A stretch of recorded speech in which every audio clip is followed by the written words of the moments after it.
Merci, j'ai vu le moratoire de 15 jours, j'ai vu la décision, je même lis, mais j'étais un peu, je suis un peu désolé s'il faut le dire.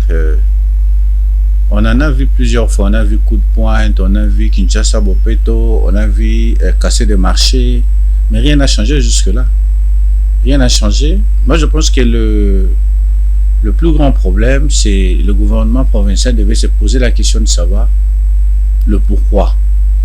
Quand il y a un problème de la pauvreté qui se vit dans le chef de la population, et la population, il va chercher des voies et moyens comment créer déguiser le chômage, créer une façon de survivre. Pour eux, ils ont dit, bah, on va essayer un peu de mettre des terrasses, et on va mettre des salons de coiffure, et on va mettre, jusqu'à ce qu'on ait un peu quelque chose à manger le soir à la maison. C'est pas ça, ce sont les effets externes qu'on appelle les externalités négatives de la pauvreté. Au-delà de ça, l'État normalement devait réfléchir à travers des politiques justes pour résoudre le problème, non pour chasser. Parce qu'ils ont chassé plusieurs fois, les mêmes problèmes se sont répétés. On a vu ce qu'a fait le coup de pointe avec l'ex-gouverneur de la ville. Il a laissé la saleté, il a cassé les parcelles des gens jusqu'à aujourd'hui, et c'est la saleté. On a vu Kinshasa Bopeto, on a vu beaucoup de choses. Jusque-là, il n'y a pas eu une réponse escomptée par rapport aux résultats qu'on attend de la ville. Nous, par contre, ce qu'on a besoin de la ville, c'est la propreté. La propreté, ce n'est pas casser, ce n'est pas chasser les tenanciers. La ville ne se gère pas par des décisions prises à la hâte. Mais la ville, il faut d'abord commencer par définir une très bonne politique de l'assainissement, de la gestion de la ville, et après et puis savoir comment mettre cette politique en application.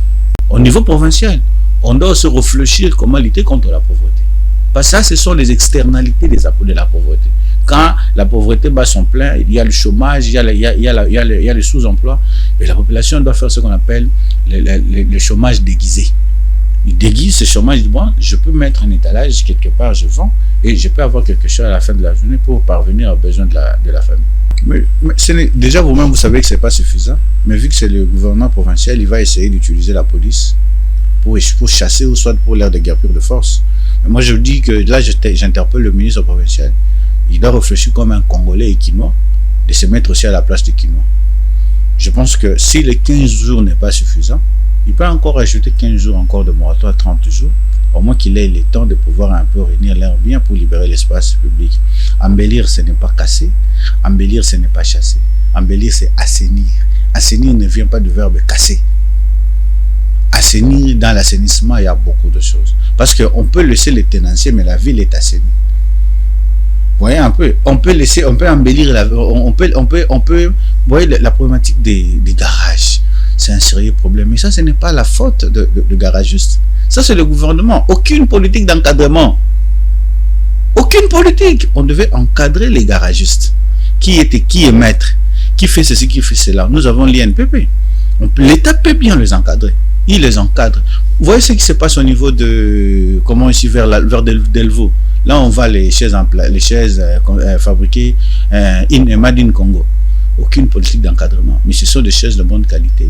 Mais vu que l'État ne les encadre pas, ils sont à leur propre sort. Donc, la problématique des garages, ils doivent réfléchir 1001 fois. Soit, moi je souhaitais même qu'ils disent ceci. Si vous voulez avoir un garage, organisez-vous que le garage soit dans un enclos, dans une parcelle. Non sur les grandes artères, soit sur les avenues.